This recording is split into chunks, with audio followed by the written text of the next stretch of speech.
etapas aqui mais específicas de projeto.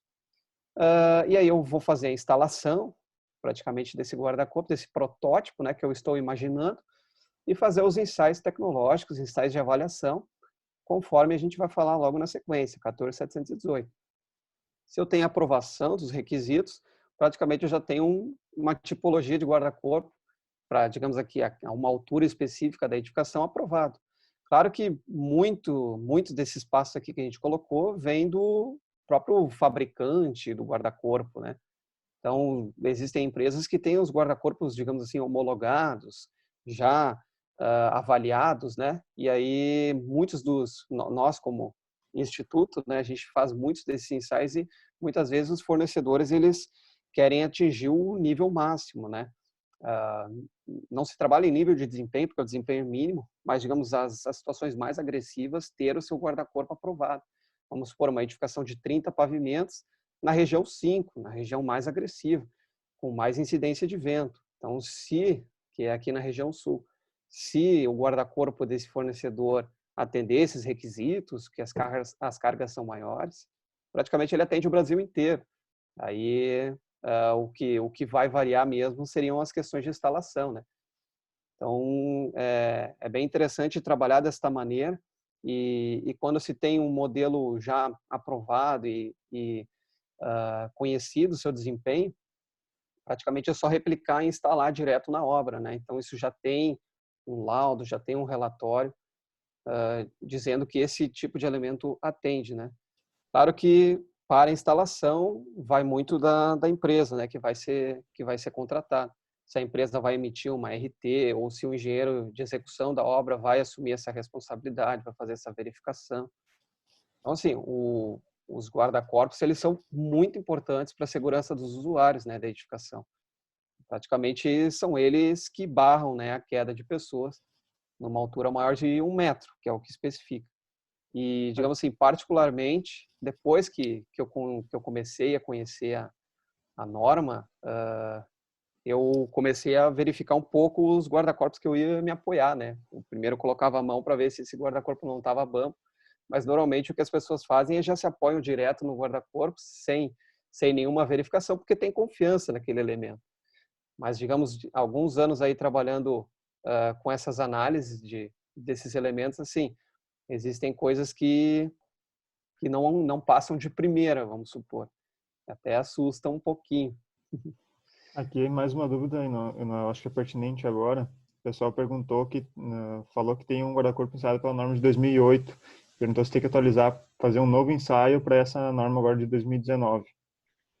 Ele comentou que tem dois guarda-corpos, mas em dois prédios, o mesmo guarda-corpo, mas em dois prédios diferentes. Sim, os elementos que já estão instalados, né, na edificação, antes de setembro de 2019, tudo bem. Mas a partir de agora, digamos, a linha de produtos vai ter que ser atualizada, porque as cargas são diferentes, tá? Os carregamentos são diferentes. Praticamente assim, na parte de geométrica não mudou nada, tá? O que mudaram foram os carregamentos. Então, em 2008, a gente tinha apenas 2 tipos de carga, né? E 2 tipos de carga que coincidiam com os usos, né? O uso privativo e o uso coletivo. Então, o uso privativo era mais para sacadas e tudo mais, né? Então, tinha um fluxo menor de pessoas. Então, a carga era mais baixa, né? E aí, o privativo, ele tinha uma carga mais elevada. Só que não tinha influência nem do vento, né? E nem da altura da edificação. Então, essas cargas foram contempladas agora na nova versão da norma e, consequentemente, se forem instalar um guarda-corpo nas edificações, digamos, a partir de setembro de 2019, tem que atender a norma de guarda-corpo, 14718, atualizada. Isso? É isso aí. Tá. Então, até o que a norma especifica aqui, quando que eu devo utilizar um guarda-corpo, né? Quando que eu faço a instalação? É quando eu tenho uma diferença de nível maior do que 1 metro, tá? Ou se eu tenho rampas com mais de 30 graus e essa diferença de nível também de 1 metro. Então, a gente não pode confundir corrimão e questões de acessibilidade, que a gente tem a própria norma de acessibilidade, se não me engano é a 9050, que aqui deveria ter um corrimão, um passamão aqui para a pessoa não cair, mas para ir se sustentando até o fim da rampa. Mas guarda-corpo para evitar a queda, né, da pessoa, então acima de 1 metro. Tá? Existem alguns termos na própria norma, e aí a gente fala um pouquinho de requisito de projeto, que seria a zona de estacionamento normal, que ela chama, a ZEN. Então, praticamente é onde eu tenho circulação de pessoas, né, onde elas caminham com tranquilidade, digamos, numa sacada, num mezanino. Então, essa cota aqui, praticamente é onde a pessoa vai estar parada, e a partir dessa cota eu devo atender 1,10 m, no mínimo. Tem que ter a altura do meu guarda-corpo. Claro que eu devo ter um espaçamento máximo também no inferior, no rodapé, digamos assim, desse guarda-corpo, que é de 11 centímetros, evitando com que uma criança passe por baixo. Tá? Esses 11 centímetros vêm da norma europeia, não me lembro o número, tá? Mas é com base no tamanho da cabeça de uma criança, para essa criança não conseguir passar por baixo. Mesma coisa são os espaçamentos verticais, né, que a gente tinha falado lá em cima. E para a escada, o que acaba ficando muito assim no limbo, muitos acabam trabalhando só com guarda-corpos de sacada, né, sacada, mezanino, elementos, digamos assim, horizontais. Mas a gente também deve cuidar com esses elementos nas escadas, né, principalmente saída de emergência, que aí vai ao encontro ali do que o Carlos comentou, né? Aqui a gente tem especificamente uma imagem na norma que fala quais são as dimensões para escadas, né? Não precisa ser de saída de emergência, escadas, no geral. E aí a gente também tem zona de estacionamento precária, né? Ou seja, onde o cara não está confortável na posição onde está parado. Imagina-se ali na pontinha do degrau, né? Então ele está ali se equilibrando, não está confortável, digamos assim, mas dali para cima eu devo ter pelo menos 1,10 m. Tá? Então é pertinente aí essas orientações da norma.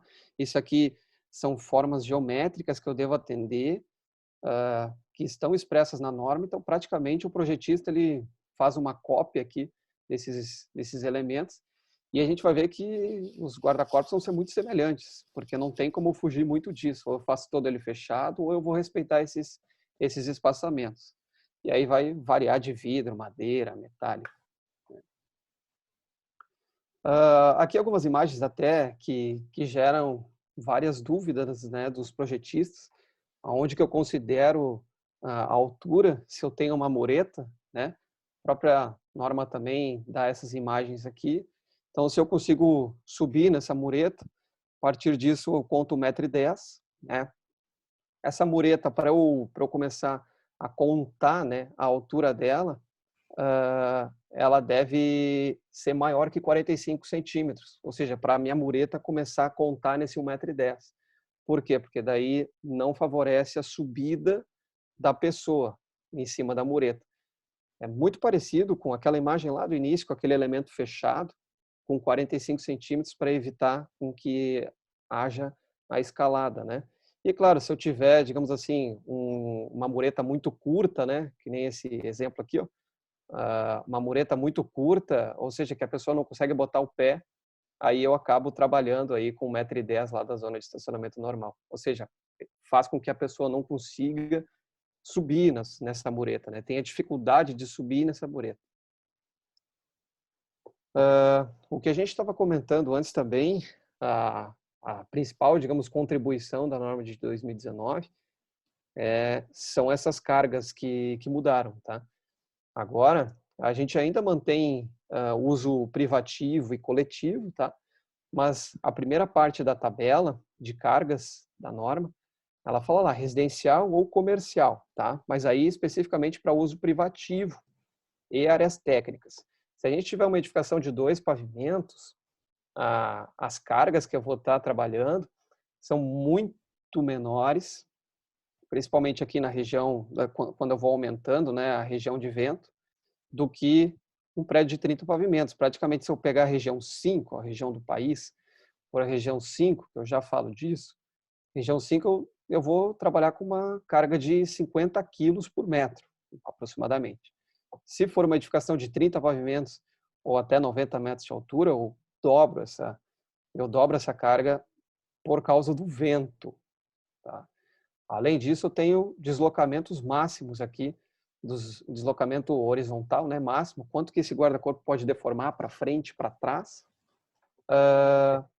e também o deslocamento máximo na carga de segurança. Então, eu faço uma verificação na carga de segurança, que normalmente o pessoal acaba utilizando o coeficiente de 1,7 da carga de uso, e aqui 1,5, tá? Nessa questão aqui. Então, esses coeficientes, essas cargas aqui saíram de longas, digamos assim, discussões de norma, e aí eu até vou fazer uma contribuição agora que já está se questionando estas cargas aqui da norma de 2019, tá? Porque praticamente a ação do vento no guarda-corpo, ela vai ser muito mais severa quando ele é de vidro, quando ele tem um elemento fechado, né? Ou seja, que evita com que o vento passe pelo meu guarda-corpo. Aí faz sentido, né? Faz muito sentido a gente trabalhar com a altura da edificação e ir aumentando a carga. Mas quando ele é vazado, né? Ele tem os seus montantes na vertical e o vento consegue passar por esses montantes, aí fica quase que superdimensionado esse meu elemento, porque eu estou considerando a carga de vento, mas a ação do vento que ele tem é muito, muito, muito inferior à carga de próprio uso, né? Digamos, da pessoa se apoiando. Então, é uma das questões que possivelmente vai ser alterada na próxima revisão da norma. Até lá, o pessoal que trabalha com montantes verticais e que faz com que o vento passe pelo guarda-corpo vão atender essa norma, então vão ter montantes mais reforçados. E o pessoal de vidro está atendido, né? A ideia é, numa próxima revisão, a gente está aí com 6, 7 meses de norma, então já tem uma ideia de uma revisão para fazer 2 tabelas, né? Elementos com tantos por cento de área fechada e com abaixo de tantos por cento de área fechada, utiliza essa tabela e acima utiliza outra, para conseguir identificar essa variação do vento, né? A influência do vento. Então, é uma discussão aí que começaram lá com os fabricantes e projetistas, tá? E também a gente tem outros tipos de edificação, como a gente comentou, residencial, né, de uso coletivo. Então aqui, se a gente pegar, vamos só voltar, se a gente pegar um residencial de uso privativo, seria a sacada, né? Nossa sacada lá. Então, dependendo da altura a altura da edificação e a altura que a nossa sacada vai estar, o guarda-corpo tenderia a atender, digamos, essa classificação, essas cargas aqui. Claro que a gente poderia ter elementos com diferentes desempenhos mecânicos, né? Poderia utilizar um montante inferior, com uma resistência mais baixa lá nos primeiros pavimentos e ir melhorando, mas, digamos assim, não sei como a obra conseguiria se adequar a isso, né? E se inverter os guarda-corpos, fica muito complicado. Então, às vezes a gente tem uma limitação ali na parte de organização, de gestão.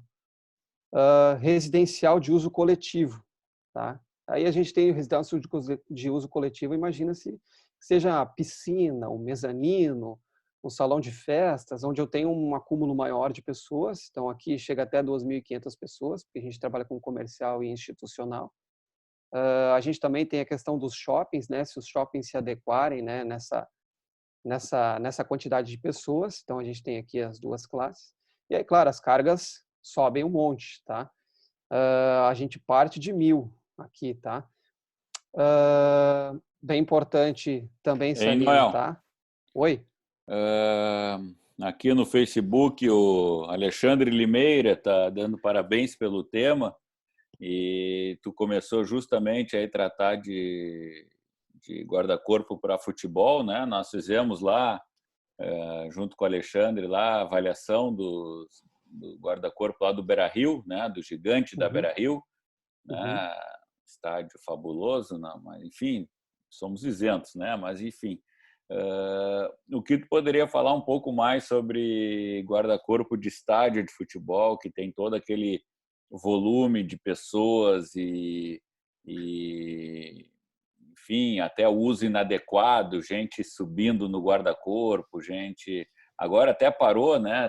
Tinha uma torcida que fazia a famosa avalanche, aquele que a turma toda se pressiona, se comprime contra o guarda-corpo, enfim, o que tem para se falar um pouco sobre isso? Até a gente não tem uma norma específica para, digamos, dimensionamento desses tipos de guarda-corpos, né? A gente tem aqui algumas orientações da própria norma 14.718, mas até esqueci de colocar a nota número 2 aqui, mas estádios com grande aglomeração, a gente vê ali ginásios e tal, que essa norma acaba contemplando, mas estádios com grande aglomeração, pegar exemplo Beira-Rio, Arena do Grêmio, Arena Corinthians, são vários, são locais onde tem um acúmulo muito grande de pessoas, de torcedores, e praticamente o projetista ele vai ter que especificar as piores condições. A gente tem o próprio Eurocode, né, que estipula isso, o Green Code, né, que se chama. Então, as cargas, ele dá uma carga mínima, mas claro que tu vai ter que adequar a utilização aí do próprio uso ali no estádio. Então, carga vertical, carga horizontal, um efeito dinâmico nesses guarda-corpos. Então, isso vai muito do projetista, viu, Bernardo? Assim, ó, nós não temos assim uma determinação específica para aquele tipo de estádio, para aquele tipo de utilização. Claro que nós também temos que atender a questão de fluxo, né? Saída de emergência, espaçamento desse guarda-corpos, né? Se observa a dificuldade, né? Porque se nós lembrarmos, já houve acidentes, né? Como da Arena, ali da OS, né? Tu falou que a Arena do Grêmio, enfim, na escritura tá da OS, mas enfim, tá na Arena ali que o Quando Grêmio passa lá na joga, frente, é a né? primeira coisa que tu vê, tu não tem acesso à escritura. Mas na Arena que o Grêmio joga, então, né? Ali teve acidente, Na nós nova, também né? Não no até, remendão. nós até também tivemos a oportunidade de trabalhar ali, né? Na época e, e agora, tirando as brincadeiras de lado, nós estamos falando de uma grande construtora, a OS ainda é uma grande construtora, mas na época mais ainda, era, acho que uma das 5 maiores do Brasil, com grandes projetistas, e ainda assim, no primeiro jogo, ocorre um acidente daqueles, né? Então, para se observar a dificuldade, justamente, que nem a pergunta que o colega fez lá no Instagram, como que dimensiona, todas têm que ser dimensionadas, têm que ser ensaiadas, essa dificuldade realmente acontece no dia a dia, né? Ou seja, a dúvida dos profissionais para saber como dimensionar um guarda-corpo que vai resistir a uma carga dinâmica de pessoas, por exemplo, né? Ou seja, não é um dimensionamento fácil de ser feito, né? Então, acho que tu vai até vocês, né? O Matheus também vão abordar um pouco mais essa parte aí também, né? Claro. Então, e até a gente consegue verificar aqui que as cargas que a própria 14.718 estipulam para uma edificação de uso coletivo, vamos supor um ginásio de esportes, com até 2.500 pessoas, a gente está falando de 180 quilos por metro num guarda-corpo. Isso é uma carga altíssima, muito alta. E a gente ainda faz a verificação na carga de segurança. A gente extrapola ali, bota 1,7 nessa carga. Nós avaliamos com 300 quilos por metro. É uma carga muito grande, tá? Eu não sei assim quantas pessoas cabem num metro, talvez 3 pessoas, mas aí a gente acaba verificando qual que seria a influência. Com certeza teria que ser um efeito para evitar a ação dinâmica, né? Porque vão ter mais pessoas atrás, né? O dimensionamento, de novo, estamos pegando estádio de futebol aqui por ser um assunto mais conhecido, talvez, Claro. de público maior, né? O dimensionamento para a cadeira, né? A cadeira do estádio de futebol é a cada 50 centímetros, né? Ou seja, 2 pessoas por metro, né? Claro que a pessoa em pé, né? Aí tu já considera 3 pessoas por metro. Então, 1.800 seria quase que 3 pessoas de 600 quilos, né? Isso, mas também nós temos que pensar num peso dinâmico, né? Ou seja, uma pessoa, sei lá, de 100 quilos, vamos dizer, um mais fortinho de 100 quilos, descendo ali, embalado e dando de barriga no guarda-corpo, dando uma barrigada no guarda-corpo. Não, é um negócio simples de segurar, né? Então, ou seja, volto a dizer, é um dimensionamento dinâmico, né? Que aumenta um pouco a complexidade. Não, até se... O Roner, acho que o Roner foi nosso aluno lá, se não me falha a memória. Ele participou lá da Beira-Rio na época da Andretta, lá, construtora Andretta. Não, e até para a gente não colocar um superdimensionamento no guarda-corpo, Eu acho que tanto assim o Inter e o Grêmio, eles utilizaram aquelas barreiras de contenção, né, para fazer ondas, né, digamos assim, de esforço. A gente acaba dividindo para não sobrecarregar o lá de baixo, lá o peitoril de acesso ao campo, né, que foi o que aconteceu no Grêmio, né. Então teve um gol lá, o pessoal fez a avalanche e praticamente sobrecarregou o guarda-corpo que estava lá no peitoril, né, lá no acesso, digamos assim, ao gramado. Claro que daí foram colocadas barreiras de contenção, porque senão eu teria que aumentar um monte, né, melhorar um monte, Sim, as reforçar aquele barreiras guarda-corpo, né. anti-esmagamento, né? As Isso. famosas barreiras anti-esmagamento estão lá, que nem tu falou no Green Code, lá, o código inglês, né? Reconhecido Uhum, pela FIFA para estado de futebol, padrão FIFA, né? uhum. Perfeito. Mais uma dúvida Então, aqui no Instagram. oi. Desculpa te interromper de novo. Mas a Patrícia Conoli perguntou se ela vai instalar um guarda-corpo no segundo andar de um prédio de 30 pavimentos. O que ela vai considerar na carga, os 30 ou os 2 andares? Ela vai utilizar praticamente aonde que ela vai instalar o guarda-corpo, né? Mas claro que eu acho que ela vai utilizar a mesma tipologia em toda a edificação. Então, teoricamente, ela já estaria utilizando aquele guarda-corpo para 30 pavimentos, né? É como eu tinha comentado, a gente pode ter a variação de desempenho mecânico, né? De comportamento ali conforme a pavimentação da edificação, o número de pavimentos, né?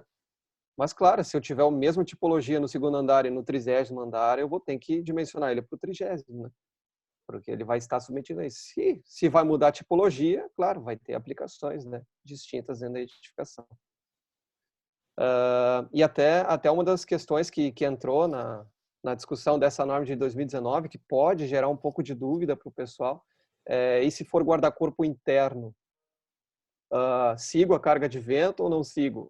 Não está explícito na norma 14.718 atual. Então, se eu tiver, digamos assim, um guarda-corpo dentro de uma edificação, as cargas são as mesmas, né, de um guarda-corpo na fachada. Então, a gente sabe que a incidência de vento na fachada é bem diferente, né? As cargas, praticamente a gente não tem carga dinâmica, carga de vento, na verdade, no guarda-corpo interno. Então, assim, são coisas que ainda vão sendo discutidas, tá? Limpeza e manutenção. O próprio projetista, ele deve fornecer com que os guarda-corpos eles tenham manutenção, consigam ser manuteníveis, né? Ou seja, o termo manutenibilidade, a facilidade de executar a manutenção. O fabricante deve informar o usuário como ele pode fazer a limpeza e manutenção desse elemento. A gente, até a própria norma especifica a norma de manutenção das edificações, que é 5674, tá?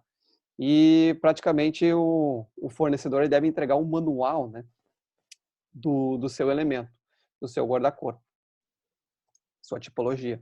E aí tem algumas orientações bem Fecha a porta. interessantes. Oi. Aí a gente tem algumas orientações bem interessantes dependendo da região que eu tenho esse elemento, eu devo fazer uma limpeza, tá? Se eu tiver numa zona urbana ou rural, a cada 3 meses eu devo fazer manutenção dos seus elementos de guarnição, vedação, cada 3 meses, tá? Cada 3 meses. Isso é obrigação do usuário, deve estar lá no manual de uso e operação. E, claro, a construtora vai tirar do manual do fabricante do guarda-corpo. Isso aqui são prazos mínimos, tá? Que a norma estipula. E se eu tiver na praia, numa zona marítima, numa zona industrial, ou seja, um ambiente mais agressivo, eu devo fazer essa manutenção a cada mês, independente se é vidro, se ele é de aço, se ele é de madeira, porque provavelmente eu tenho compostos ali, componentes metálicos, que seriam os mais suscetíveis, né, à degradação nesses ambientes mais agressivos, e aí eu devo ter esse cuidado. Então, praticamente alguns períodos que não existiam na norma de 2008. E aí, algumas orientações de limpeza, eu acho que não cabe a gente falar especificamente aqui agora, mas vai ficar no material gravado. Mas aonde sai esse período, né, de manutenção? O período mínimo, pegando a 5674, é que a gente a cada ano verifique as falhas de vedação, né, no próprio guarda-corpo e até os elementos de fixação, tá? De quem seria a responsabilidade, equipe de manutenção ou o síndico contrataria uma empresa especializada para fazer isso, tá? Último slide aqui, da parte de projeto / manutenção, que ao longo da utilização do guarda-corpo, a gente pode ter, digamos assim, o afrouxamento dos elementos de fixação, né? E aí a gente deve reapertar esses parafusos para que a gente consiga manter o desempenho estrutural já especificado. É interessante verificar quando que a gente precisa fazer isso. Olha, quando o guarda-corpo apresentar deformações maiores do que aquelas convencionais, né? Vibrações, se eu tenho ruído no guarda-corpo, se o guarda-corpo já sofreu um dano ou impacto, eu devo fazer esse reaperto. Então, são orientações que devem estar lá dentro do manual de uso e operação do síndico ou usuário, para o usuário ter conhecimento e o síndico terem conhecimento disso. Se o vidro quebrar, consequentemente, eu tenho que trocar também esse elemento de fechamento. Bom, acho que estendi um pouquinho a parte do projeto, então vou pedir até para o Matheus dar sequência na parte da avaliação mecânica e eu vou passando os slides aqui. Então tá, eu não sei se a intenção é passar um pouco do horário, mas está um pouquinho apertado. Mas só mais uma dúvida, eu acho que antes de entrar na minha parte, a Andresa Andrade pediu aqui se ela tiver memorial de cálculo, substitui a necessidade dos ensaios. Não, eu preciso fazer uma avaliação experimental. Eu preciso ter o protótipo para fazer a avaliação. Na verdade, eu vou discordar, hein, Noel. A norma fala que tu pode ter o ensaio ou o projeto com a memória de cálculo e a RT ou RRT, né? Responsabilidade técnica junto com o projeto com memória de cálculo. É possível. Bom, na ponta do lápis, sim, mas digamos assim, como o projetista vai fazer, digamos assim, um dimensionamento dinâmico? Bom, aí que a vem favor a da pergunta segurança, da moça ali, né? Ela vai ter que apresentar a memória de cálculo. Se ela apresentar a memória de cálculo, a RT, tudo certinho, não tem problema nenhum. Se tiver alguma dificuldade, e na prática vai ter, concordo com o Noel, ela vai ter que ir para o ensaio. Perfeito. Até porque foi só fazendo uma consideração, a gente teve um cliente que fez todo o dimensionamento em elementos finitos do guarda-corpo, e o guarda-corpo vai deformar 2 milímetros nessa carga e tal, e a gente ensaiou, ele deformou 20 milímetros. Ou seja, porque lá na simulação o cara teve um engastamento perfeito, não tinha nenhum dano de montagem, e aí fizemos o ensaio, fizemos a validação, o pessoal ficou 2, 3 dias montando aquele guarda-corpo, tempo que o pessoal não demora para instalar na obra, e mesmo assim ficou fora da simulação. É muito difícil, né, fazer esse dimensionamento sem ter uma avaliação experimental depois, né? Até para o projetista se sentir um pouco mais confortável. Não, claro, mas assim, no caso que daqui a pouco ela fez lá um projeto, né? Fez um ensaio, deu lá o resultado X. A partir daí, se ela repetir, tiver as empresas que têm guarda-corpo, por exemplo, padrão e tal, bom, aí não precisa toda a obra tu fazer um ensaio do mesmo guarda-corpo. Não. Se tu avaliar a tipologia... E tal. Mas a primeira vez, sim, vai ter que fazer. Isso mesmo. A tipologia, né? Sim. Então tá, vou começar a minha parte, então, falar um pouco sobre o experimental, né, desses protótipos do guarda-corpo. Então, a gente tem basicamente 3 ensaios, que é o esforço estático horizontal, o vertical e o impacto, sendo que cada anexo da norma fala sobre um ensaio, né? Então, o anexo A vai falar sobre o horizontal, o B sobre o vertical e o C sobre o impacto. E eu vou falar um pouquinho deles, como é que é a execução. Basicamente, eu vou separar em 3 partes, né? O que ele simula, né? Como ele simula e quais são os requisitos que o protótipo deve atender. E vou falar também já na ordem que é realizado os ensaios. Então, vamos começar pelo estático horizontal. Pode passar. Então, o que é o estático horizontal? Vai simular o esforço de uma pessoa na parte superior do guarda-corpo. Pode ser puxando ou empurrando o elemento. Ou também, que é o mais comum, acredito que seja mais comum, uma ou mais pessoas escoradas no guarda-corpo tentando olhar para baixo, por exemplo, vai gerar um esforço e a gente tem que saber se o guarda-corpo está preparado para resistir esse esforço. Pode passar, né? Então, aqui já tem algumas imagens, eu vou deixar já nas... Pode passar o slide. Já, para ficar melhor, para vocês entenderem melhor do que eu estou falando, esse primeiro ensaio, o esforço estático horizontal, a gente tem 2, tá? A gente tem o do exterior para o interior, que é o menos crítico, e depois a gente tem do interior para o exterior. Então, o primeiro, que é o menos crítico, a gente vai fazer 3 aplicações de carga.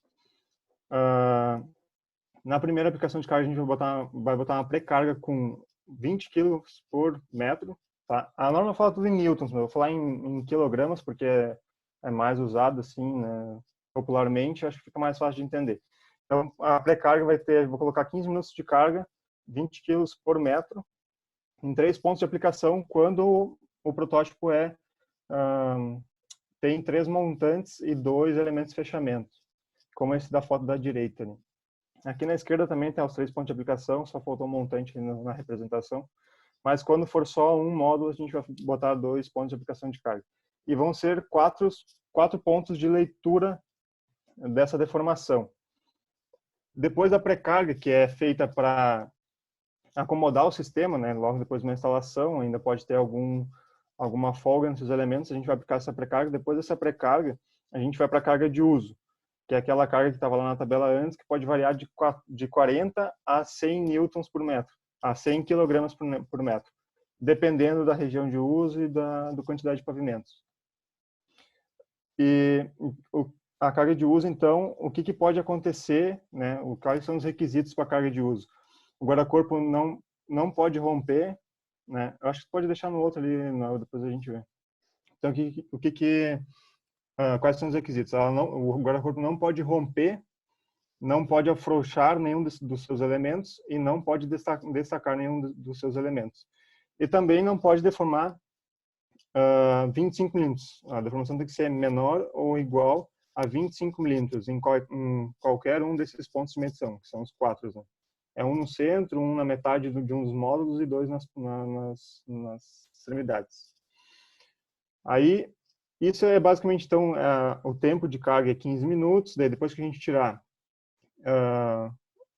essa carga de 15 minutos e avaliar se ficou tudo dentro das deformações, não deforma mais do que o limite, nós tiramos o carregamento e esperamos 3 minutos para avaliar o residual. E o residual, basicamente, ele não pode manter uma deformação maior do que 3 milímetros. Sendo assim, se atender todos esses requisitos, a gente consegue passar para o próximo passo, que seria o caso mais crítico. Pode passar o slide. Que é o do interior para o exterior, que é o mais comum, porque as pessoas estão na parte interna da edificação, então é um esforço mais comum. Até, na verdade, aqui também era pode passar mais um, esse aqui também é do mesmo sentido. Deixa eu só explicar um pouquinho o que aconteceu, volta ali, né? O que aconteceu nesses casos. Aqui, da esquerda, a gente tem uma simulação de um guarda-corpo de vidro. Nesse do centro, a gente tem, não sei se está visível, mas eu já sei como é que foi a deformação. Então, no centro, a gente tem uma deformação excessiva, principalmente na parte do fundo ali do guarda-corpo. Só falta tirar a lateral para tentar enxergar um pouco melhor. Mas aqui a gente teve um problema, né? Esse esforço horizontal, ele vai gerar esforços nos montantes verticais, né? E aí nós tivemos o problema nos pontaletes, que é aquele material que fica acoplado à estrutura, que está interno ao montante, e esse material não teve resistência suficiente, o que acabou deformando excessivamente esse guarda-corpo, mesmo tendo aquele reforço ali no meio, que é um Lzinho. Eu acho que cabe complementar que os ensaios em protótipo, né, no laboratório, a própria norma estipula, se eu tiver um guarda-corpo com menos de 3 metros, que vai ser instalado na obra, ou seja, que a minha sacada vai ter 2,80 metros. Então, eu posso fixar as laterais desse guarda-corpo. Ou seja, ele vai ter uma contribuição, né, de engastamento lateral. Então, a tendência é eu diminuir a espessura dos perfis verticais / horizontais, que aí ele vai ter uma contribuição das laterais, né? Mas, se eu tiver uma sacada de 4 metros de comprimento, a própria norma especifica assim, se eu tiver um guarda-corpo com mais de 3 metros na parte da instalação, ou seja, uma sacada com 4 metros, eu não posso considerar nenhuma restrição lateral. Ou seja, é a pior situação mesmo. Até por isso que vocês conseguem ver aqui na foto da direita, não tem nenhuma contribuição lateral, não tem nenhuma fixação lateral. Então, esse é, digamos assim, a pior situação. Então, se for fazer uma sacada, uma área que tem um comprimento de guarda-corpo maior que 3 metros, provavelmente ele vai ser bem reforçado, principalmente porque nas questões de ensaio ele é bem, digamos assim, sobrecarregado. O ensaio é bem severo, né, nessa parte. aí cabe ao projetista e arquiteto, né, definirem. Quando vê vai aumentar muito o custo, tem que diminuir talvez o comprimento do guarda-corpo, porque não é um guarda-corpo que nós estamos falando, né? São vários que tem dentro de uma edificação. Então, quando vê, o cara diminui 10 centímetros, bota lá 2,90 m de sacada, pode ter um guarda-corpo não tão reforçado assim, porque vai ter a contribuição das laterais, né, de fixação. Claro que É isso. atendendo todos os carregamentos, né? Sim, isso é uma coisa que já deve ser prevista no projeto, né? Depois, quando vê, faz a modulação da área e já não consegue mais atender isso, né? Se quer fazer algum guarda-corpo menor. Obrigado pela complementação, e não, eu tinha esquecido essa parte, mas então, continuando aqui, pode deixar, tem mais uma, eu quero explicar aquela imagem da direita, que foi... então aqui também dá para ver uma deformação excessiva só no montante lá do fundo, que aconteceu o seguinte, trazendo alguns problemas que acontecem, né, no dia a dia. Esse guarda-corpo ele era fixado com chumbador químico, com ponta-leite, no ponta-leite dele, e quando a gente foi carregar naquela ponta lá, o chumbador quebrou, né, vamos dizer assim, porque ele estava seco, né, então ele acabou não tendo resistência suficiente e deformou excessivamente lá. E daí, mesmo depois a gente colocando os demais carregamentos, como lá era um ponto frágil, ele acabou tirando todo o esforço dos demais, né? Mas, como teve a falha em um montante, acabou reprovando todo o protótipo.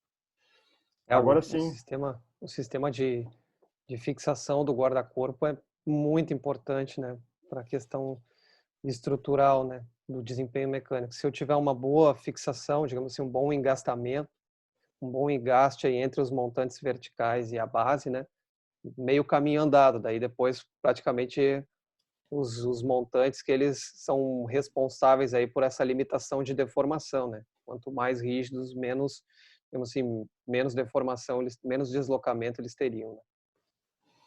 tá. Então, agora não pode passar. Daí, esse aqui, então, seria o próximo esforço estático horizontal, que só muda o sentido de carregamento. Então, a gente vai continuar com a pré-carga, continuar com a carga de uso, com os mesmos requisitos, só que a gente vai adicionar a carga de segurança. Então, só relembrando ali, na pré-carga a gente vai só acomodar o sistema, não tem limite de deformação, claro, assim como a carga de uso não vai poder ter nenhuma ruptura, nenhum afrouxamento, nenhum destacamento, e a tempo, carga, a mesma coisa do outro, mas aí depois depois da carga de uso, se passar, a gente vai fazer a carga de segurança, que pode variar ali, como eu mostrou antes, de 680 a 1.500 newtons, no caso 68 kg por metro a 150 kg por metro no uso privativo, e no uso coletivo de 170 kg a 300 kg por metro, né? E tempo de carga também vai ser os 15 minutos.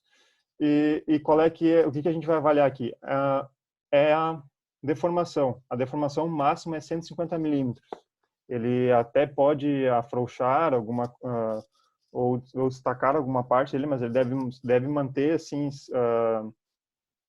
ele deve manter a retenção, né? Deve continuar seu requisito de proteção, mas ele pode romper, pode destacar algumas partes, mas não pode deformar mais do que 150 milímetros. Isso vai tá simulando uma eventual sobrecarga que o sistema pode sofrer em tumultos ou impactos ou colisões, alguma coisa assim do tipo, que é uma coisa não eventual. Normalmente, quando isso acontece, o guarda-corpo teria que ser substituído. É carga de segurança mesmo, é só em casos assim extremos. Qualquer tipo de dano que eu tenha no guarda-corpo, durante o seu uso, né, o usuário deve fazer a correção, né, deve fazer o reparo, ou se precisar até um reforço. Tá. Então, depois dos estáticos horizontais, a gente tem os verticais. Pode passar. Aí tem mais um caso, só que a gente está mostrando que em De guarda-corpo de vidro, né? vidros, a gente também é feito do mesmo modo, não muda nada. É bem interessante falar aqui do vidro laminado, aqui, se eu não me engano, é um vidro laminado 4x4. Então tem que ser um vidro de segurança, até 1,10 m, né? Então isso aí depois a gente entra mais a fundo. Esforço vertical. Pode passar o slide. Então, pode passar mais um. Deixa nas fotos que eu acho que já é mais fácil de entender. Esforço vertical, a gente vai fazer o seguinte: nós vamos aplicar a carga de segurança, que é a mesma dependendo da classificação do guarda-corpo, vai ser a mesma de antes. Só que agora, em vez de a gente multiplicar pelo comprimento total do guarda-corpo, a gente vai multiplicar pelo tamanho do maior módulo do protótipo a ser analisado. Então, vai ser uma carga, a gente vai medir a deformação exatamente no meio do módulo, e a aplicação de carga vai ser a 15 centímetros desse centro, sendo a carga de segurança. Deixa os 15 minutos e avalia. A deformação máxima que ele pode ter é de 20 milímetros, e também não pode romper, não pode destacar, não pode afrouxar, não pode nada. Só pode uma deformação máxima de 20 minutos. Depois de retirada da carga, a gente espera mais 3 minutos e a deformação máxima residual é de 8 milímetros. É interessante até considerar, mas por que um esforço vertical, né? Porque pode simular uma Sim, ação faltou a simulação. cotidiano, Pessoal, né? Do cotidiano. isso. O pessoal pode subir em cima, né? Por mais que não é para isso, o pessoal pode subir em cima ou até mesmo se pendurar, né? Ou Se apoiar ali, né? É. Uhum. E aí, digamos, esse ensaio de carregamento de esforço horizontal e esforço vertical, muitas vezes o pessoal que faz ou projeta guarda-corpo, às vezes não considera. Acho que o guarda-corpo, o único ensaio que tem específico para guarda-corpo é o de impacto, né, Matheus? Vamos entrar nele aí. Agora vem o ensaio mais esperado, e normalmente o pessoal acha que é o único, né? Então, o que o ensaio de impacto vai simular? A mesma coisa, basicamente, que a carga de segurança, né? Que são sobrecargas, né? Impactos ou colisões que esse guarda-corpo pode vir a sofrer, essa simulação dele. Como é que ele é feito? A gente tem um saco de 40 quilogramas, um saco de couro, preenchido com esferas vítreas. Então, a gente vai posicionar ele tangenciando a amostra ali, até tem uma parte contraditória ali no desenho, mas é basicamente tangenciando a amostra, e vamos elevar 1,5 m em relação ao seu centro de massa. Vamos fazer essa elevação, o que vai resultar num impacto de 600 joules no centro do elemento de fechamento do guarda-corpo. Daí, então, agora tem uns videozinhos, acho que para vocês entenderem, já botei os vídeos logo no início, para vocês entenderem melhor o que a gente está falando. Aí são sempre só um impacto, né, por guarda-corpo, mas está repetindo o vídeo, né, porque eu botei em 2 velocidades para ficar mais visual. Então é um impacto com energia de 600 joules, né? Isso. No meio do vidro, e o vidro praticamente nem sentiu, né? Nesse caso...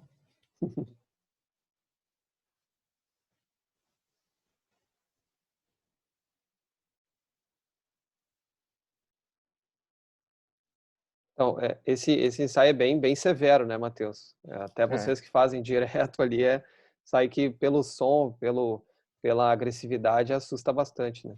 Não, acho que não sei se está saindo som pro pessoal, acho que para mim que não está. Mas sim, é o mais agressivo, né?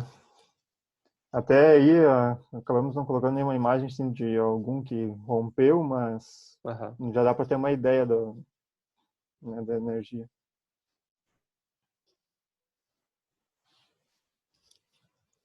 Bom, eu acho que ficou bem nítido ali, né? Eu não sei se é que eu que estou compartilhando a tela, não sei se rodou certinho aí para vocês. Dá uma pequena travada, mas eu consigo entender, não sei, mas é que eu já estou acostumado. Né? Rodou bem, rodou bem. Tá. Então aqui, comentando alguns casos, né? Esse caso aqui, aí o pessoal, mas o que pode, né? Então a gente já falou do que ele simula, como é que é feito, e agora os requisitos. O que pode acontecer? Basicamente, ele não pode permitir a passagem desse gabarito. Em qualquer parte dele, né, qualquer parte dos seus elementos, ele não pode permitir a passagem do gabarito. O que é esse gabarito? O gabarito, ele simula, vamos dizer assim, a cabeça de uma criança, que seria a parte mais crítica, né, de uma pessoa e a menor, que não poderia passar pelo elemento. Então, se vocês for ver, a menor dimensão desse gabarito é os 11,5, que é o mesmo que diz lá, na verdade, no projeto é 11. Aqui ainda tem uma tolerância de 0,5 milímetros, né? Então, essas medidas estão em metros. Não sei por que está, mas tudo bem. Então, a gente ainda tem uma tolerância de 0,5 milímetros. Então, nesse caso, o vidro trincou, pode trincar, só não pode permitir a passagem. Como não teve nenhuma abertura no vidro, por ele ser laminado, ter uma boa fixação, ainda assim o guarda-corpo inclinou, porque soltou um pouco do chumador químico, como dá para ver na imagem da direita. Então, por essa inclinação, obviamente aumentou um pouquinho a distância ali embaixo entre a parte estrutural e o guarda-corpo, então ali a gente também verifica se é possível a passagem do gabarito, ou seja, em qualquer parte do elemento. Pode passar.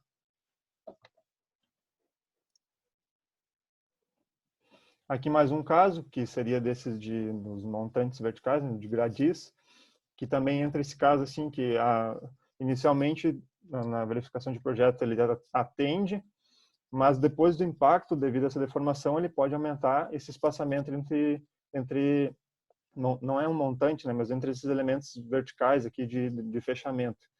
E esses elementos não podem permitir a passagem do gabarito, que seria esses 11,5. Então, às vezes o Os pessoal faz o elementos projeto... verticais são os balaústres, né, Matheus? Isso. Então, às vezes o pessoal pode fazer um projeto no limite, mas pode acabar tendo um problema depois do impacto de corpo mole, né? Até para mostrar um pouquinho da agressividade, né, do impacto, que chega a dobrar assim a grade, né, que essa aqui era feita em aço, se eu não me engano. Esse aqui. Era para isso aqui é interessante porque esse aqui é um elemento, um guarda-corpo de escada, tá? E aí na própria norma fala que a gente deve avaliar o guarda-corpo de escada na posição horizontal, não na inclinada, tá? Isso está na norma lá. Pode passar. Aí tem mais um caso, que é aquele que apareceu no vídeo, né? Mas se vocês repararem, nessa primeira imagem da esquerda, a gente teve só o vidro trincado, ele não chegou a abrir nenhum espaçamento, só que nas outras imagens ali, a solicitação do cliente, por solicitação do cliente para fazer um estudo, a gente acabou fazendo mais um impacto para verificar como é que ele ia se comportar, e daí ele abriu. Então ali tem um exemplo, né, do que não poderia acontecer nessa imagem da esquerda abaixo, que não poderia passar o gabarito. Nesse caso, ele estaria reprovado. Pode passar. É porque essa é a bom função do destacar vidro que de segurança, né? O vidro de é, segurança pode quebrar, como tu falou, mas a importância é ele conter o corpo, né? Que está impactando sobre ele. também é importante levar a fixação desse vidro, né? Bem reforçada, agora que é diferente do próximo que a gente vai ver, né? Que o vidro acabou sendo, acho que se quiser passar, o vidro até era de segurança, tudo mais, laminado, só que não foi dada atenção devida à fixação, né? Era só alguns perfis e no momento de impacto ele acabou soltando o vidro inteiro praticamente. Até a gente verificou pelo menos o desenho do guarda-corpo, né? É um dos requisitos que a gente solicita ali para o cliente quando ele faz a contratação, para a gente verificar questões de dimensão, geometria, mas nada estrutural, né? De dimensionamento. Mas aí a gente olha um vidro laminado de tanto assim, olha, a tendência é ir bem pela nossa própria experiência. Mas aí o problema dele não era nem o vidro, né? Justamente o encaixe aqui dessa pecinha, dessa cantoneira J aqui que o pessoal acaba utilizando para fixar o vidro, né, nos montantes estruturais.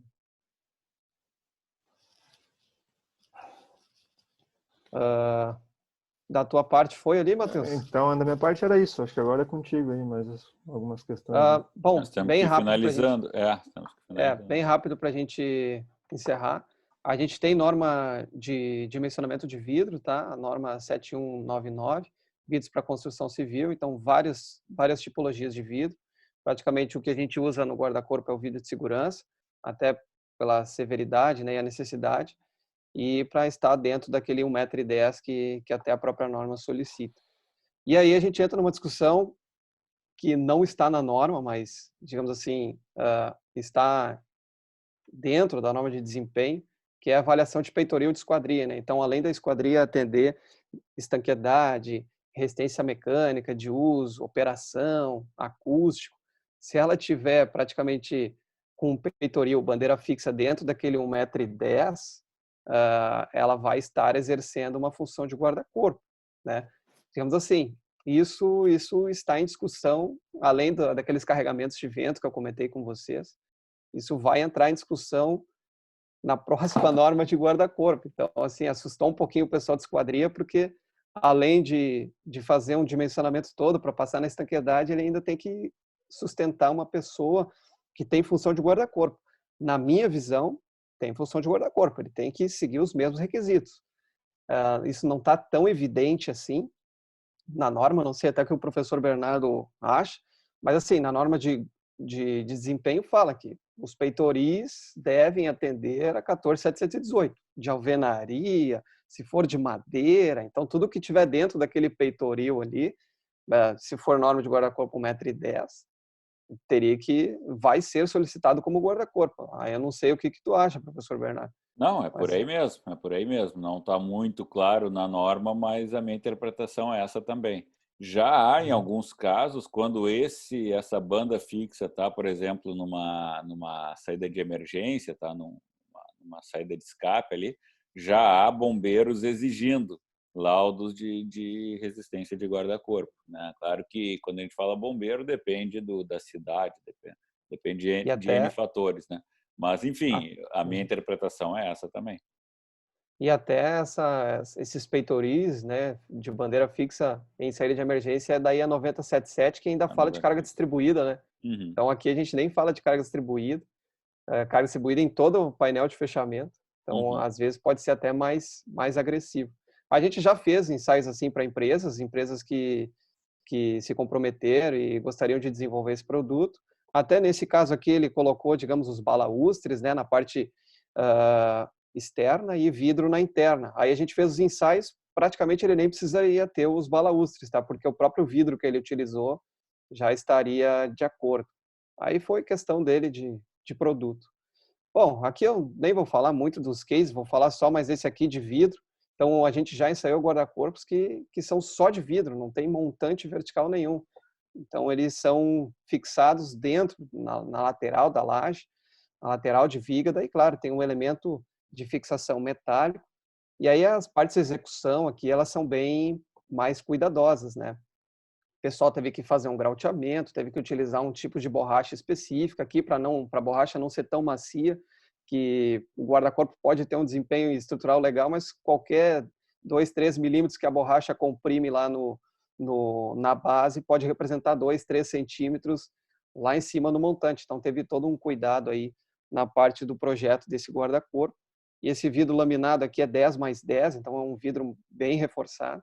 E o problema mesmo desse guarda-corpo, que demorou um tempo para a gente conseguir ter o produto definitivo, foi essas deformações. O vidro nem quebrava, nem arranhava, mas ele deformava demais, que era lá na base.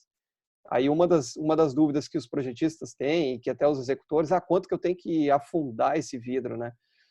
Não existe na norma isso, mas normalmente o pessoal acaba usando mais do que 10% da altura do guarda-corpo. Se tiver 1,10 m, o pessoal normalmente acaba enterrando, fixando, engastando 11 centímetros aí do seu vidro. A gente agradece, a gente até pede desculpa por ter passado um pouquinho de tempo, mas é que o assunto é muito amplo, tem muita coisa para conversar. E aí a gente se coloca à disposição agora aí, Bernardo, do público. Tem mais algumas dúvidas, eu não sei até quando vocês querem, mas Não, acho que é faz um aí, assunto Matheus, bem... faz aí mais uma, duas perguntas aí. Muito bom, Inoel, muito bom, Matheus. Vamos fazer aí mais uma, Obrigado. duas perguntas e encerramos. Que a Andresa Andrade perguntou se peitoril em pavimento garagem é abordado na 14718. Não, isso não é abordado na 14718, isso é abordado na norma de desempenho. Se eu não me engano, acho que é na parte 4, mas é um ensaio de carga concentrada e a carga ela é de 2,5 toneladas, tá? Então a gente acaba aplicando isso, não, ou 250 quilos, mas é para simular digamos, um carro encostando no peitoril, tá? Encostando naquele peitoril de garagem que ela está comentando, porque aquilo ali tem a função de conter o veículo, né? E não a pessoa, claro, se contém o veículo, contém a pessoa, consequentemente. E normalmente o pessoal faz isso em concreto, alvenaria, que tem uma tendência de resistir mais. Desculpa, Inoel, eu não ouvi a tua resposta. Eu não ouvi a tua resposta. Tu comentou dos 25 kN da norma de desempenho, né? Sim, são 250 quilos, se eu não me engano, Sim, 25 2,5 kN, kN. 250 quilos aproximadamente. É. Né? E só lembrando, a ABES, né, a Associação Brasileira de Projetistas Estruturais e tal, eles lançaram lá um desenho que eles chamam de planta zero, se não falha a memória, que é uma indicação de como atender um elemento ali, uma viga invertida, por exemplo, como fazer o dimensionamento desse elemento para resistir aos 25 kN. Se vocês procurar lá na BESS, no site da BESS de São Paulo, vocês acham. Não sei se está aberto para todo mundo ou só para os sócios da BESS, mas eu sei que eles têm esse material bem legal. Mais alguma pergunta aí, Matheus? Teve um rapaz que perguntou alguma coisa que a gente falou no início. Só um pouquinho aqui, deixa eu achar. Eu tenho aqui uma do Mauro Joel Santos. Se o guarda-corpo tiver 3,10 metros já instalados na obra, quando a gente for fazer um ensaio, deve-se retirar, se cortar as laterais? Então, a norma fala que guarda-corpo acima de 3 metros instalado, protótipo, né? Daí esse ensaio pode ser feito em laboratório ou em campo. Não pode ter fixação na lateral. Se o guarda-corpo tem 3,10 metros, pelo menos aquele protótipo que a gente vai avaliar, a gente vai ter que retirar essas restrições horizontais, né? Nas laterais, na verdade. Então, por 10 centímetros, digamos assim, teria que cortar e avaliar só aquele guarda-corpo. Claro que não os outros, né? Mas avaliar só aquela tipologia e ver se está adequado ou não.